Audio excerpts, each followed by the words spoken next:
அனைவருக்கும் வணக்கம். ஒரு மிக முக்கியமான கேள்வி. நீங்கள் யாருக்காக உங்களுடைய வாழ்க்கையை வாழ நினைக்கிறீங்க? கொஞ்சம் ஆழமாக யோசிச்சு பாருங்கள். மற்றவங்க உங்கள் மேலே காட்டுற அக்கறை, அவங்களோட பாராட்டு, இது எல்லாமே உங்களை மகிழ்ச்சி அடைய வைக்கணும் அப்படிங்கிற உண்மையான காரணத்துக்காகவா, அல்லது அவங்களுடைய சுய திருப்திக்காகவா? இது கொஞ்சம் யோசிக்க வேண்டிய கேள்வி. இதிலிருந்து ஒரு உண்மையை நீங்கள் புரிஞ்சிக்க ஆரம்பிச்சிட்டிங்கன்னா, உங்கள் மகிழ்ச்சி உங்கள் கையில் மட்டும்தான் இருக்கும்.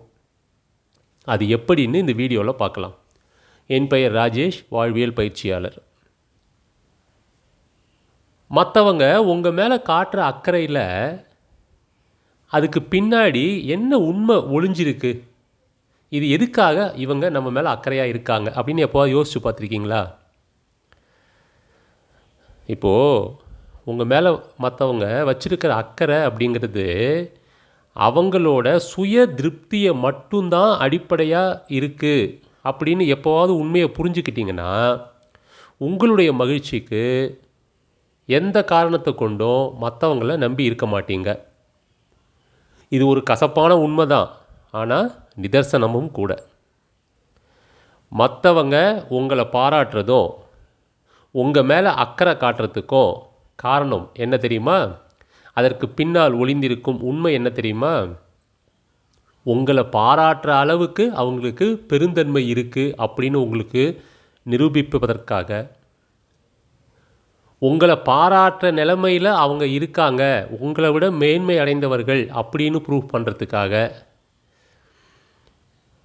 இது போன்று சுருக்கமாக அவங்க உங்களுக்கு முன்னாடியோ அல்லது மற்றவங்களுக்கு முன்னாடியோ தன்னை நல்லவங்க, பக்குவமானவங்க அப்படின்னு காட்டிக்கொள்வதாகத்தான் இருக்குமே தவிர, உங்கள் மேலே இருக்கிற உண்மையான அக்கறை அப்படிங்கிறதுடைய சதவிகிதம் மிக குறைவு. ஒரு உதாரணம் ஒன்று பார்க்கலாம். உங்கள் குடும்ப உறவுகள்கிட்டையோ அல்லது நீங்கள் வேலை செய்கிற இடத்துலையோ மற்றவங்களால் முடியாத ஏதோ ஒரு விஷயத்தை நீங்கள் பண்ணிட்டீங்க. எல்லாரும் உங்களை கைதட்டி பாராட்டுறாங்க. அதில் சில பேருக்கு உண்மையிலேயே உங்கள் மேலே அக்கறை இருந்து உங்களை எல்லாரும் பாராட்டுறாங்களே அப்படின்னு நினச்சி மகிழ்ச்சி அடையலாம். ஆனால் பெரும்பாலானவங்க, நான் உன்னை பாராட்டினேன், அதனால் நான் ஒரு நல்ல மனிதன் அப்படிங்கிற சுய திருப்திக்காகத்தான் பாராட்டுறாங்க. ஒரு ஆணித்தனமான ஒரு வாக்கியம் சொல்கிறேன் பாருங்கள். உங்களை பாராட்டுவது அவர்களுடைய ஈகோவை திருப்திப்படுத்தி கொள்வதற்காக மட்டுமே. இன்னொரு உதாரணம் பார்க்கலாம் பாருங்களேன். நீங்கள் ஏதோ ஒரு கஷ்டத்தில் இருக்கும்போது, மனவேதனையில் இருக்கும்போது, அடுத்து என்ன செய்கிறது அப்படின்னு தெரியாத ஒரு குழப்பத்தில் இருக்கும்போது ஒருத்தர் உங்ககிட்ட வந்து ஆலோசனை சொல்கிறாங்க. அவர் உண்மையிலேயே உங்களை அந்த கவலையிலிருந்து மீட்டெடுக்கணும்னு விரும்புகிறாரா, அல்லது நான் ஒரு பிரச்சனைக்கு தீர்வு சொல்கிறேன் பார் அப்படின்னு அவருடைய புத்திசாலித்தனத்தை வெளிப்படுத்துறதுக்காக உங்களுக்கு ஆறுதல் சொல்கிறாரா அல்லது ஆலோசனை சொல்கிறாரா அப்படின்னு கொஞ்சம் யோசிச்சுக்கணும். அந்த ஆலோசனை அவரவர்களின் அறிவுத்திறனை திருப்திப்படுத்துகிறது அப்படிங்கிற உண்மையையும் நீங்கள் புரிஞ்சுக்கணும். இந்த இடத்துல உங்களுடைய உணர்வுகளை விட இந்த ஆலோசனை சொல்ல வராங்க பார்த்தீங்களா, அவங்களுடைய சுய பெருமை தான் அங்கே முக்கியத்துவமாக ஆயிடுது. அப்போது நம்ம வந்து மற்றவங்கள நம்பவே கூடாதா அப்படின்னு கேட்காதீங்க. மற்றவங்க காட்டுற அக்கறையில் உள்ள உண்மையை உணர்ந்து கொள்வதற்கு முயற்சி பண்ணுங்க. அவங்களுடைய அக்கறை அவங்களுக்கானது, உங்களுடைய மகிழ்ச்சி உங்களுக்கானது. அடுத்தவரை நம்பி தான் உங்களுடைய மகிழ்ச்சி இருக்கணும்னு கட்டமைக்காதீங்க.